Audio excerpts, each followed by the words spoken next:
Hey, my peoples. Welcome to Mending Me TV series, Above the High, My Path to Conquering Addiction. I'm Crystal, your spiritual advisor, here to share my journey of battling addiction, discovering strength, and finding peace. This series is designed to provide insight, inspiration, and practical advice for anyone facing similar challenges. Over the next 12 segments, I'll discuss various aspects of my journey, from understanding addiction to building a support network, offering valuable lessons and strategies. Whether you're seeking guidance on your own path to recovery, or to support a loved one, looking to support a loved one, this series aims to provide the tools and inspiration needed for positive change. Thank you for joining me. Thank you for joining me, and remember, you are not alone on this journey. Together, we can rise above the high.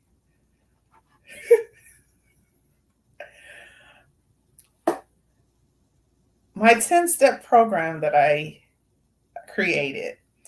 Um, the 10-step program for recovering from marijuana addiction draws from the inspiration from the various successful addiction recovery models. The 12-step program, the one that they have for the AAA programs. You've probably heard of it. I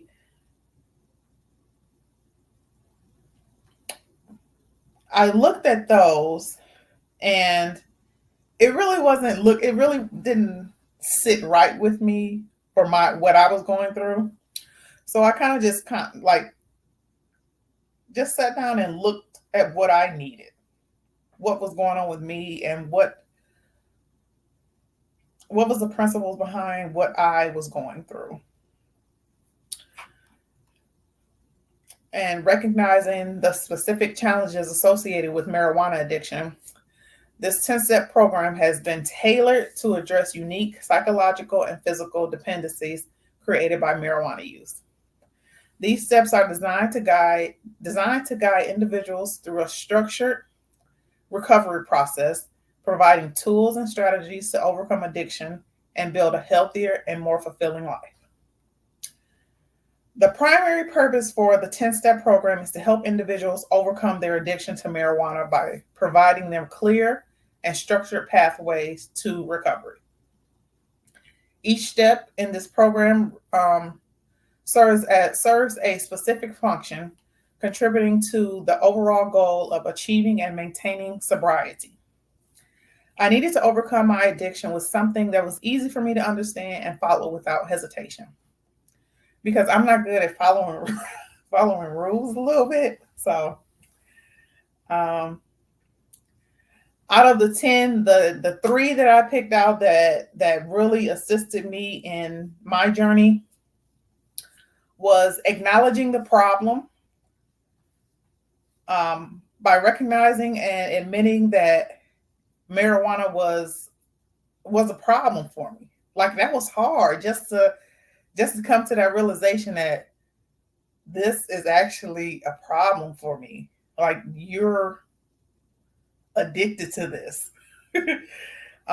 Identifying the triggers, because after understanding and acknowledging the problem, I had to understand why. After I tried to quit, why did I keep going back to smoking? Why couldn't I keep going with what I was doing? Why couldn't I keep on the right path? And the purpose for understanding identifying the triggers is to understand the situation and emotions that lead to marijuana use, so that it's more emotional. Most of the things that happens is like a emotional trigger for you, and it's helping to understand what type of emotional state you're in when you're triggered, so that you can combat that with something else and not turn back to marijuana, if that makes any sense. And to set clear goals. If you don't have clear goals set, you won't know where you're going. You can know the problem, you can identify the triggers, but if you don't know where you want to go, once you have all these understood, you will return back to smoking. You will, because you don't know what's your end goal. Do you want a better life? Do you want a job? Do you want to just be healthy? Like, what do you want? What's your goal? Set your goals. You have to be clear about what you want. Define what you want to achieve by quitting. What do you want to do by quitting? What do you want? You have to understand that. So these 3 things really stuck out to me, really helped me. There are 7 more, but these 3 really stuck out and really to me are the top 3. I believe they're the top 3. If you get these, you can really just take off with it, or at least it's a good start. It's a good start for you to help you. The steps and I just explained the steps that resonated with me. I guess I should have written down. Okay. Setting clear goals. I had to understand it was a problem and forgive myself. That's another big one. It's another one. Another step is forgiveness. Like, you have to forgive yourself for becoming addicted. Like, it happens. It happens. Like, we're human. We make mistakes. We're not going to get everything right. We're not at all. And that's crazy, because I'm thinking about this, about just not getting things right. I was supposed to do these videos a while ago. And my mentor called it out. He said that I was a perfectionist, or wanted to be a perfectionist. And it's kind of true and kind of nice. Like, I just want to make sure I have everything right. Like, I don't want to just put something out and then, like, it's like a few days later, like, oh, I missed this part, or I missed that. So with me doing that, it's like, it sets me back, because it's like, I'll just keep pushing it off. So forgive yourself for not being perfect. You're human. You're going to make mistakes. The thing that you need to understand is that you have to learn from them. If you learn from those mistakes and move forward, that's fine. But if you keep making the same mistake and not learning from them, that's a whole nother problem that you have on your hands that we will face if you need it. Okay, so let's get back. Okay. So identifying the triggers helped me be aware of my surroundings. And if I was in a place that made me feel more susceptible to relapse, knowing what could possibly trigger me help to keep me on the right path to success. So there wouldn't be any surprises that could pop up or trigger a craving. And setting clear goals. If you set a clear goal, setting clear goals gave me something to look forward to, something like a reward. Give yourself rewards. Like, when my son was little, when my son was real small, like, I would have to reward him for doing good things, like, to get him to do good things. Like, I would have to be like, okay, if you do this, you can get this. And you have to treat yourself like that. Like, you're just a big kid. You have to treat yourself like that. If you go 2 days without smoking, you can have some cake or something. If something that you don't do often, like, reward yourself. Don't deprive yourself of things. Not to set some outrageous goal do not set some crazy goal that you know that you might not be able to reach. Because if you don't reach it, you'll feel depressed, and then you'll be like, okay, I'm a failure. And then you're going to go down this whole rabbit hole of that you can't do it, when in fact you just set the goal too high for what you're capable of.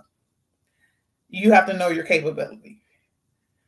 if you like this is another example.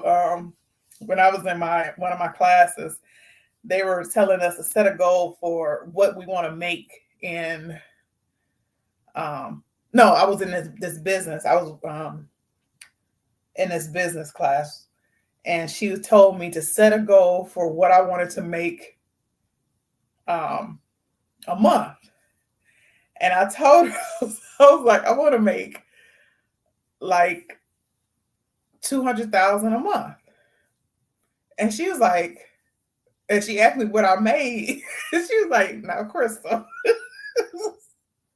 She's like, now, do you think that's possible? I was like, well, anything is possible. But she was like, be realistic. Be realistic. What are you doing to make that type of money? Are you, where is that going to come from? Like, she was trying to get me to understand that. And it was like, I understand that. That's an outrageous number. That's an outrageous number to throw out, but that's something. And I know that's not, I wasn't going to be able to make that much. And that was a crazy number to make in a month for just myself working. That was a crazy number. So that was just an example.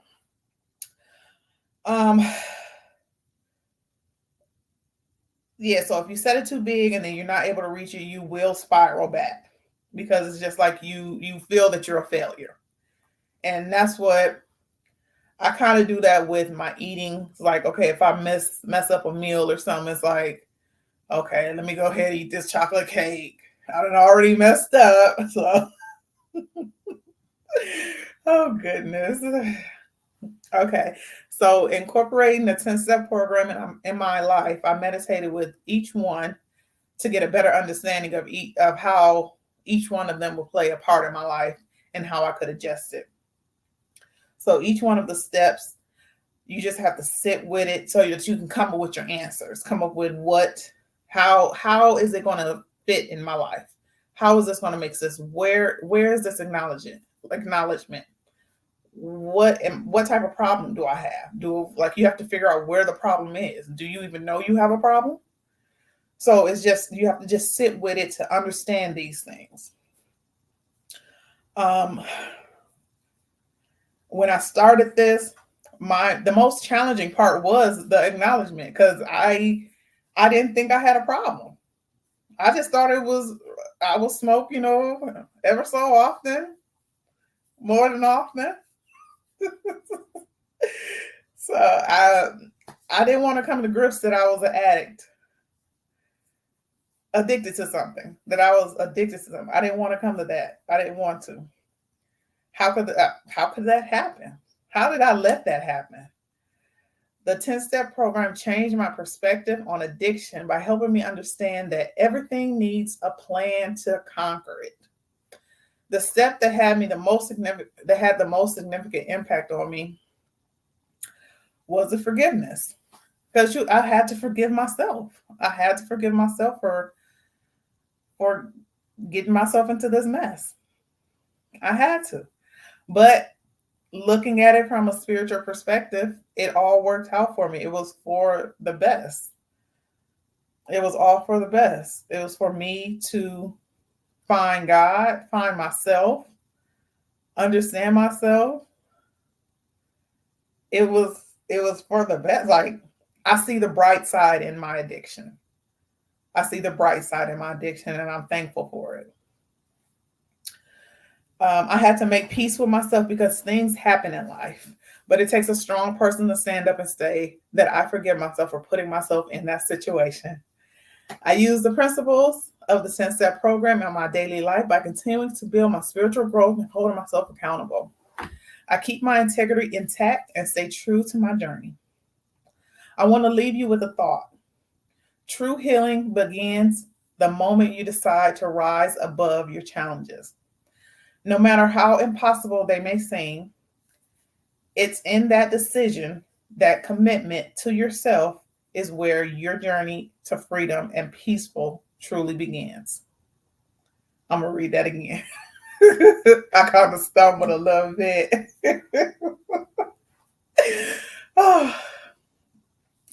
True healing begins the moment you decide to rise above your challenges, no matter how impossible they may seem. It's in the decision. That commitment to yourself is where your journey to freedom and peace truly starts. See, I messed up a couple words. Okay, and the question I want to leave with you: what drives you to seek and change, or what drives you to seek change and overcome the obstacles in your life? What drives you to seek change and overcome the obstacles in your life? I want to thank you for joining me. And remember, you are not alone on this path. I'm right here with you. And together we will rise above the high. Thank you.